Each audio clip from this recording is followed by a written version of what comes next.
19 laps led so far today for the driver of the 9, the KellyBlueBook.com Chevy for Hendrick Motorsports. And Steve, you alluded to it earlier. Qualifying means so much these days. And this guy, and Alan Gustafson and the team, they've had to dig themselves out of in the teens and sometimes the 20s and just low qualifying positions. Well, today, after a good qualifying yesterday, has been more of where Chase Elliott fans want to see him, at the front of this pack.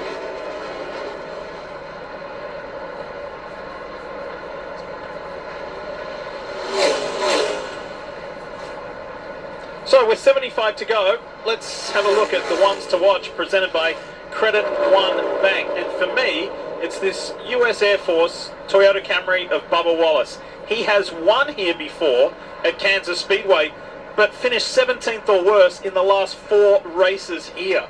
Remember how the first stage started? He went from in the top 10 way back to 18th. It's been quite the comeback. I've been watching Tyler Reddick. It's not been the day that he's wanted. A lot of trouble on pit road. Slow pit stops.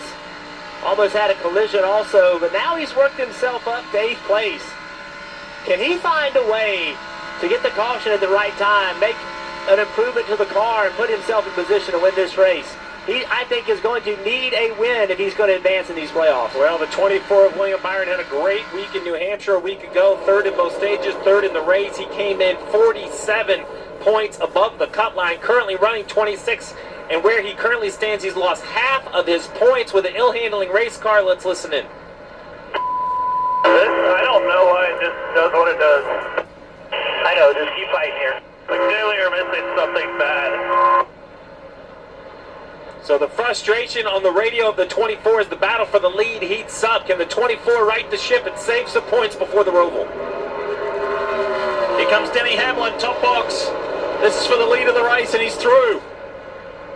But watch Elliott as Denny slides up right in front of him. Coming off turn 4. The 11 is back out in front. Denny Hamlin is just so impressive. We see it every week.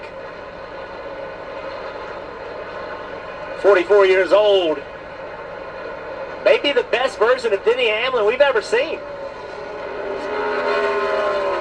And yesterday, he said he feels it is possible for JGR to close the gap on Team Penske at Phoenix, because everybody's talking about once we get to Phoenix, is it kind of just a runaway? You almost got to give it to the Team Penske drivers. We've got to get to Phoenix first, right? As you said, in countdown to green. Phoenix is a long way away just yet. A long way away. The checker flag of this race is a long way away at 70 laps. If you're Denny Hamlin right here, your goal is to put some laps together to take the pressure off from the green flag pit stop. Allow your crew chief not to be so perfect on what lap you come. Allow that pit crew with a couple replaced members to just little less pressure. You know, it's like field goal kicking. I'd much rather have to make a 40 than a 50-yarder. It's an easier project. Well, right now, for Denny Hamlin, he's trying to give his pit crew that same effect, right? Give them a little cushion so everything's not on the line. We just saw the 21 car come down pit road. He made contact with the wall, so he had to pit a little bit earlier than they wanted to.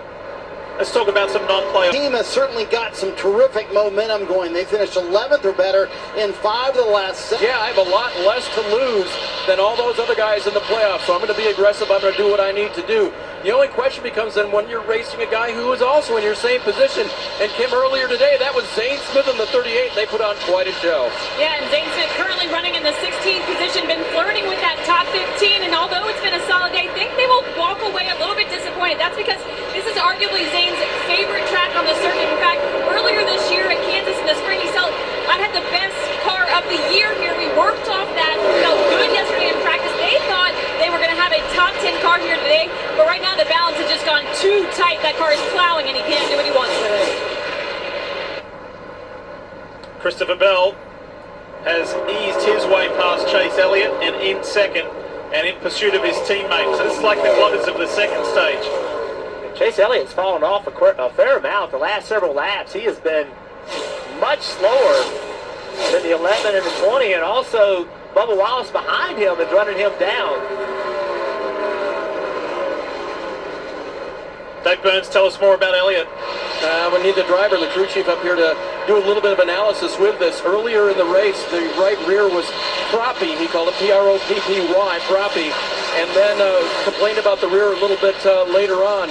He just said on the radio after he got passed for the lead, I was as easy as I could be on it. And after he had the lead, he was unable to hold off Hamlin. So, driver, what's going on there? He's trying to preserve that right rear, isn't he? Sounds like it. These guys right here, they're going at it. You saw the 21 on new tires go flying by him. I think when he's talking about the right rear, it just doesn't have grip. Like it's leaning, and the car's working the right rear too much. So what he was saying is, I tried to save the right rear. I tried to not run it 100% to make sure that I could be fast at the end of the long run, but it didn't do it. He still ended up getting on the right rear, and now it's lost speed. 1 second between the teammates at the front of this race.